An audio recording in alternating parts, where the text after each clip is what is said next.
Good afternoon. It is day 143 of Russia's invasion into Ukraine, and God is on the move. We're in the middle of an absolutely critical period of the resolution of this war. And there are several key factors that are happening right now. I've been waiting to get on today because I've been waiting to hear about some of them. But let me bring you up to speed. There's some good things happening. Again, we've had reports in the last few hours of explosions in Kherson City. Again, this is where Russia has based their operations for controlling that entire region, as well as militarily, not just to occupy it, but to press up against towards Mykolaiv and Odessa and firing from there. So every time you're seeing an explosion, it's taking out some munitions or a command post. So that's good. Another thing is that from Enerhodar, we mentioned a few days ago that Russia's been moving their missiles and their artillery to Enerhodar, the largest nuclear power plant in Europe. Okay, first of all, this violates every international protocol. You do not put missiles next to a nuclear site. Anybody see a problem? It's beyond gross negligence. But Russia is so terrified of Ukrainian artillery and the HIMARS that they are going to use a nuclear power plant as a shield. And from there, they're shooting across the Zaporozhye Moria or reservoir and about 10 miles towards the city of Nikopol. And 53 Grad, those are those MLRS systems that Russia has, Soviet style. 53 they fired, and with minimal result. Praise God for that. But praise God that it's coming to light what they're doing with the Enerhodar. Also, we've seen the truth that there was a convoy going through Mariupol today with over 100 vehicles. Now, again, a lot of these are outmoded, old, mothballed vehicles like BMP-4s and so on and so forth. But with hundreds of Russian soldiers, they're headed toward the Zaporozhye front. So pray that, again, Russia keeps, from the beginning of this war, the Zaporozhye front was one of the absolute most important goals of Russia, to be able to push forward, push to encircle all of the east, to be able to take Zaporozhye, to take Dnipro, and they've been stalled from the beginning of the war. I believe that after this war is over, we're going to find out how many miracles happened there, because that was the most disorganized Ukrainian front on the Ukrainian side, and yet the Russians could make no headway. Praise God. That was a big part of what Mariupol did. It kept them from moving forward in Zaporozhye.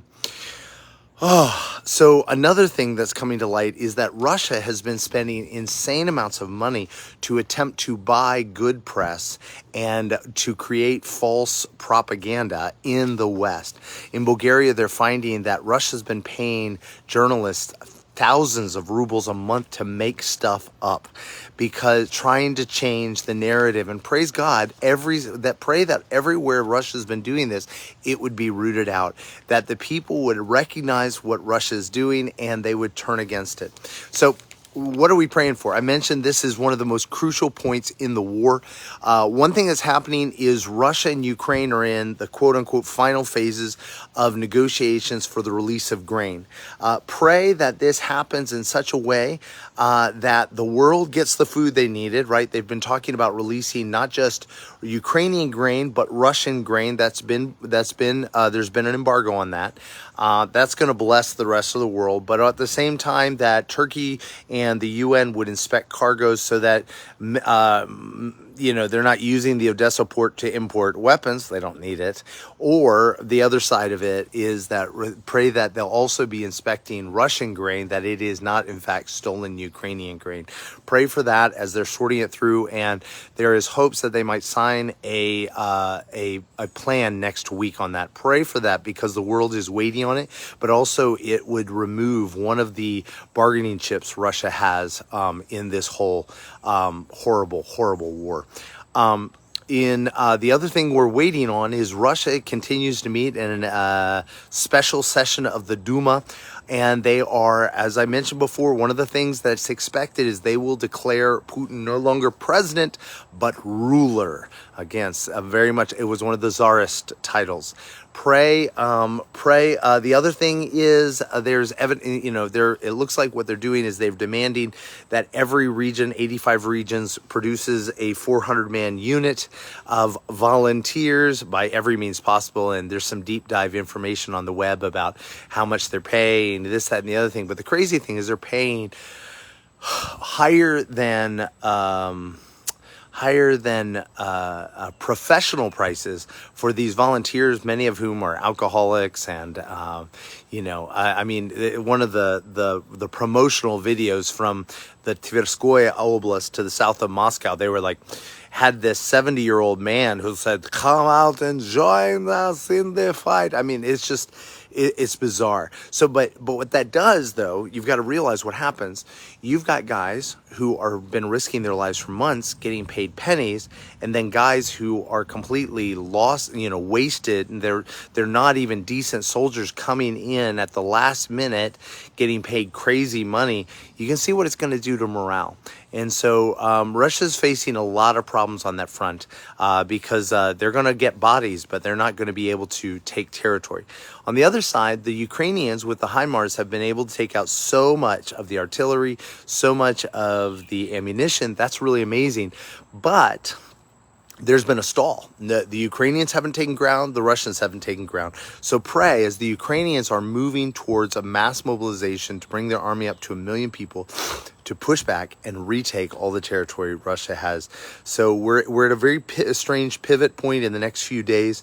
Pray, pray, pray that the forces that are at work in Russia, I've said this from the beginning, the war is going to end in Russia, that the forces in Russia, the pressures, the people who want, the thieves who want their junk back, the stuff that's tied up in sanctions, the stuff that those guys would put massive pressure, that the military types who have obscene, unrealistic expectations of taking all of Europe, that the pressures of those where they're all dissatisfied with Putin would create such pressure that those who are the Daniels, the wisdom, the wise, the justice, the truth people would rise up in the midst, and there would be breakthrough. That is our prayer. That right now the pressure, it's amazing that we haven't seen anything more amazing. About the only big thing that came out of the Duma is that they've replaced one of the deputy prime ministers who's in charge of all the financial outlay for the anti-missile systems. There's like 20 trillion rubles missing, basically. And he's been put over Roscosmos, the Russian space agency. But there is one other thing. We've been praying for the snake to turn on itself. And part of that is the forces within the Kremlin, but part of that is the powers that have been supporting Russia. We mentioned yesterday China. China is in massive financial freefall, and they desperately need Western funds. They're not going to risk supporting Russia. Iran, though, has been supposedly supporting them. Well, guess what? And India. Well, India and China, their imports of Russian oil have dropped by 75%. What's going on? Well, Iran has seen an opportunity. Iran, who is facing other sanctions of their own, is selling India and China their oil, which is higher quality than Russian oil, at discount, undercutting the Russians. I love it. I love it. I love it. This is why the enemy always fails, because the enemy at heart is an egotist in self, and they can never unify on anything. They always turn on one another. So continue to pray for these kind of things to happen, bloodless resolutions that undercut Russia's ability to fight, and so that people's lives can be saved. Continue to pray for the people. As I mentioned yesterday, our friends Vladimir and Lilia in this church, Blaga Vest, their good news in Dnipro. They had missile strikes just down the street from them, massive fires. Pray for their protection, but also pray for their encouragement, that it would in no way shake their resolve, but it would steal their resolve. Pray for them that they continue, as they're continuing to rally churches and the church at large, to run to the front, to bring heaven to earth, to bring the gospel, to bring life, to bring God's rule into this dark place.